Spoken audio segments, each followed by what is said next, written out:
కనపరిచి సదా స్తుతించుచున్నాము.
మన ప్రభువైన యేసుక్రీస్తు తన అప్పగింపబడిన తీసుకుని స్తోత్రం చేసి దాన్ని విరిచి తన శిష్యులకు ఇచ్చి, మీరు కూర్చుని తినుడి మీ కొరకు ఇవ్వబడిన శరీరం అనేది నన్ను జ్ఞాపకం చేసుకొని చేయడం చెప్పి, ఆ ప్రకారం మీరు భోజనం పెట్టుకుంటే ఆయన పాత్రను తీసుకుని స్తోత్రం చేసి దాని వరకు ఇచ్చిన నిలబడి త్రాగుడి, ఇది పాప నివారణ కలుగుతుంటే మీ కొరకు అనేకల కొరకు నుంచి నిర్పడుచుకున్నాను.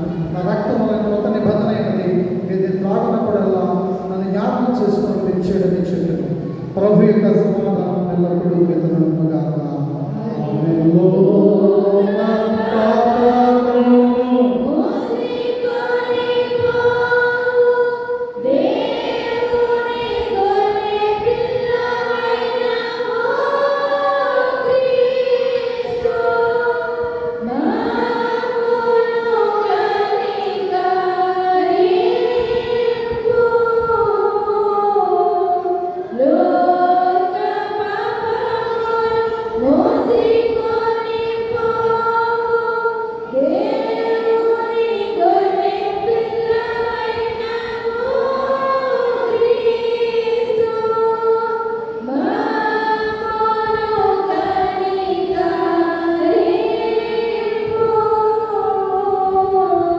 Lord.